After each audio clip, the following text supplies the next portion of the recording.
구독과 좋아요는 사랑입니다. 여러분 반갑습니다. 말씀 창고의 서현 목사입니다. 오늘도 시청해 주셔서 감사합니다. 새로운 한 달이 되었습니다. 7월 한 달 동안 하나님의 말씀을 함께 묵상하면서 더위를 이겨내시는 여러분과 제가 되기를 원합니다. 계속해서 사도행전 말씀을 묵상합니다. 사도행전에 기록된 이야기들이 우리에게 주어지는 현실의 이야기로 다가오는 귀중한 큐티 시간들이 되기를 원합니다. 오늘 말씀은 사도행전 6장 1절부터 7절 말씀입니다. 교회가 변화를 맞이하게 되는 상황에 처하게 되었습니다. 사람들의 수가 늘어났기 때문이고 교회가 성장했기 때문입니다.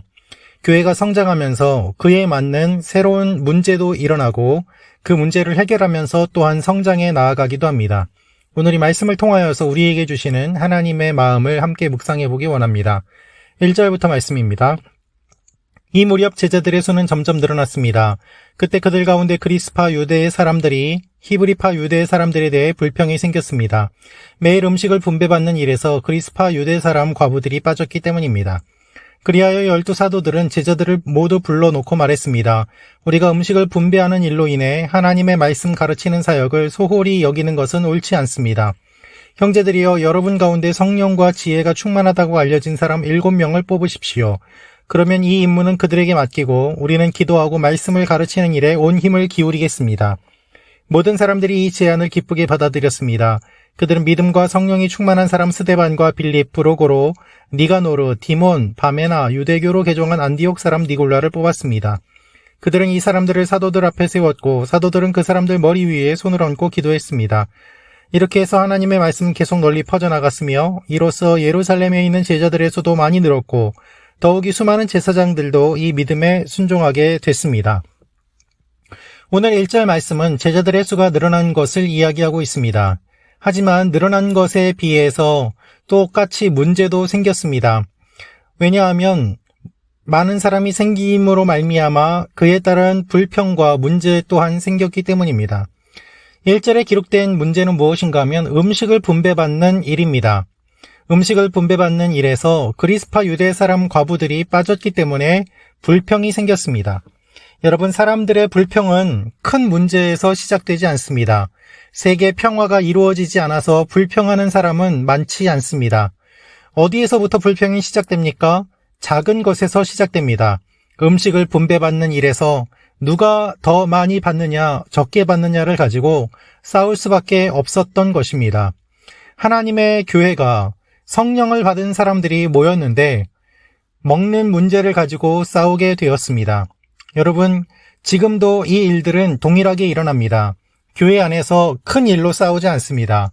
작은 일로 시작되고 그 불씨가 커져서 심지어 교회가 분열되는 일까지도 생기게 되는 것입니다. 이 문제가 작은 것처럼 보였지만 사실 작은 일이 아니었기 때문에 12 사도들은 제자들을 모두 불러놓고 이야기를 하게 되었습니다.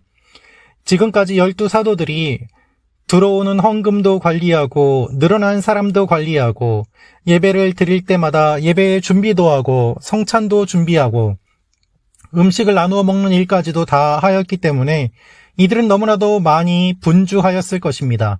수천 명이 예수님을 믿게 되었고 그들이 예배를 드린다고 생각해 보십시오. 12명으로 어떻게 가능했겠습니까? 그래서 12 사도들은 이렇게 전체를 모아놓고 이야기를 했던 것입니다. 우리들 말고 성령과 지혜가 충만하다고 알려진 사람 7명을 뽑으라는 것입니다. 역할을 나눈 것이죠. 여러분, 오늘 말씀을 보면 우리가 흔히 7명의 집사를 뽑았다고 이야기를 하고 있지만 오늘 본문에는 집사라는 표현은 나오지 않습니다. 이것은 무엇을 의미합니까? 사도들은 초대교회는 처음부터 직분을 나누었을 뿐, 역할을 나누었을 뿐 그것의 높낮이를 나누지는 않았습니다. 사도기 때문에 우리가 높은 자리에 있고 새롭게 뽑는 사람들은 허드렛 일을 하는 사람들이기 때문에 수직적인 관계가 되어야 된다라고 이야기를 하고 있지도 않습니다. 단지 역할이 다를 뿐입니다. 교회에 음식을 나누는 일, 사람들을 케어하는 일들을 7명에게 맡기고 사도들은 기도하고 말씀을 가르치는 일에 온 힘을 기울이면서 교회의 역할을 나누게 되고 이렇게 역할이 나누게 될 때에 주님의 교회가 더욱더 성장했음을 오늘 말씀은 기록하고 있습니다. 모세가 하나님을 만나고 재판을 하였습니다. 백성들을 재판할 때 모세 혼자 사는 것이 너무나도 힘들었습니다. 이드로는 제안을 합니다. 장로들을 뽑으라는 것이죠.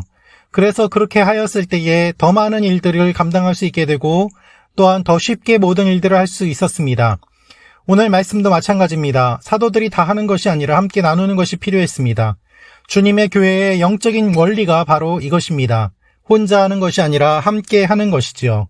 하나님은 그것을 원하십니다. 그렇게 해서 이렇게 사람들을 뽑았을 때에 어떠한 일이 일어났을까요? 하나님의 말씀이 계속 널리 퍼져나가게 되고 제자들의 수도 늘게 되고 특별히 7절은 수많은 제사장들도 믿음에 순종하게 됐다고 이야기하고 있습니다.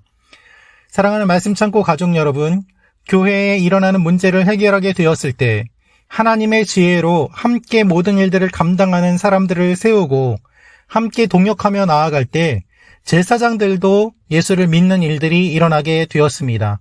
이 얼마나 놀라운 사건입니까? 혼자서 모든 일들을 감당하려고 하지 마십시오.